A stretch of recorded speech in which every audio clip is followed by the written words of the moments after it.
A very good morning class. Welcome back. I hope you all are doing good और आप अपना ध्यान रख रहे होंगे, अच्छे से पढ़ाई कर रहे होंगे। और इसके बारे में मैं इस क्लास के बारे में और एक बात बोलना चाहती हूँ कि पिछले क्लास में हमने वार्म अप एक्टिविटी किया था इस चैप्टर का, ठीक है। और आज हम शुरू करेंगे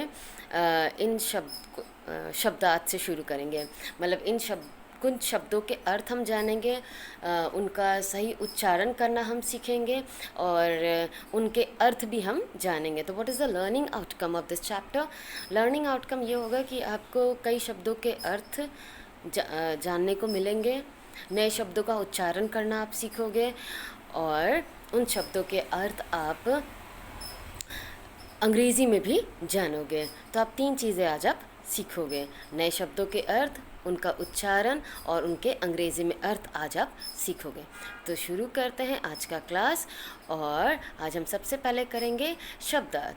शब्दार्थ करने में सबसे पहले आता है हमारा शब्द माँ, जिसको हम कहते हैं माता। और माँ के ऊपर ये कौन सी मात्रा लगी? इसको हम चंद्र बिंदु कहते हैं। इसको हम क्या कहेंगे? चंद्र बिंदु। माँ के ऊपर चंद्र बिंदु लगा है और इसका अर्थ होता है माता। और इसको इंग्लिश में हम कहते हैं मदर। इसको इंग्लिश में हम क्या कहेंगे? Mother, MOTHER, mother. Next word है हमारा भाई, VAI, भाई। भाई का मतलब होता है भैया, ठीक है। भाई का मतलब क्या होता है? भैया। इसका मतलब होता है ब्रदर। भाई का मतलब होता है ब्रदर, है ना। आप भी किसी के भैया हो, है ना, तो उसको हम क्या कहेंगे? ब्रदर।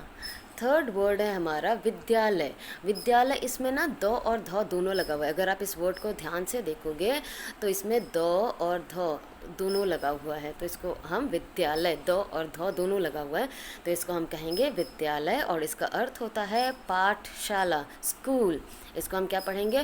पाठशाला, ठीक है, स्कूल।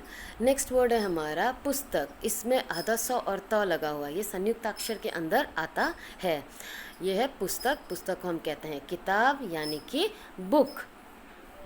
आगे चलते हैं इस वर्ड पे। ये वर्ड है हमारा बस्ता। बस्ता का मतलब होता है बैग। जो आप स्कूल बैग लेकर के जाते हो उसको कहते हैं बैग, ठीक है। नेक्स्ट वर्ड है हमारा ललचाता। ललचाता का मतलब होता है किसी चीज़ की इच्छा रखना। यहाँ पे भी संयुक्त अक्षर है, ध्यान रखना। किसी चीज़ की इच्छा रखना। इच्छा रखने का मतलब होता है टेम्पटेशन, टेम्पटिंग। तो इस ललचाता का मतलब होता है किसी भी चीज़ की इच्छा रखना। नेक्स्ट वर्ड है हमारा मौका। मौका का मतलब होता है अवसर, यानी कि चांस। मौका को हम क्या कहेंगे? अवसर, चांस। नेक्स्ट वर्ड है हमारा दिल, मन, ठीक है। इसको हम क्या कहेंगे? दिल, मन। हाँ, तो ये हुआ हमारा शब्दार्थ। अब मैं एक बार फिर से आपके साथ रिपीट करूँगी, ठीक है। तो पहला वाला शब्द क्या है? पहला वाला शब्द है माँ। पहला वाला शब्द क्या है?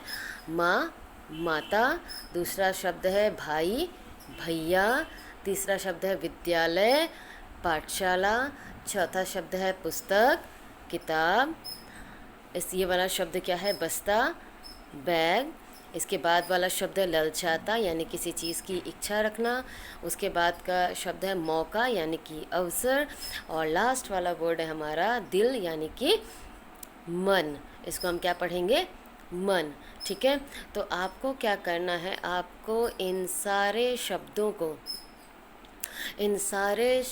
क्या करना है? ये जितने भी शब्द आपने पढ़े हैं, ये और ये सारे शब्दों को क्या करना है?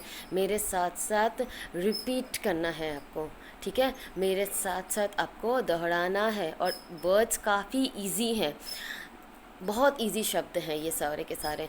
तो आपको क्या करना है? इन सारे शब्दों को मेरे साथ साथ दोहराना है, ताकि आप इन शब्दों का उच्चारण करना सीख सको। ताकि जब आप ये पोयम पढ़ोगे ना, जब ये पोयम पढ़ोगे तो आपको किसी भी तरह की दिक्कत ना आए।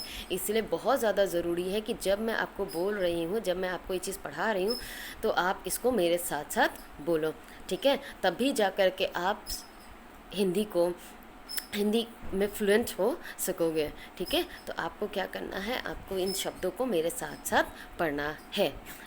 ठीक है, तो आज के लिए इतना ही। आपको आज का टास्क क्या है, आज का टास्क ये है कि आप ये सारे शब्दों को मेरे साथ साथ दोहराओगे। ठीक है, तो with this I wind up the class children. Thank you so much.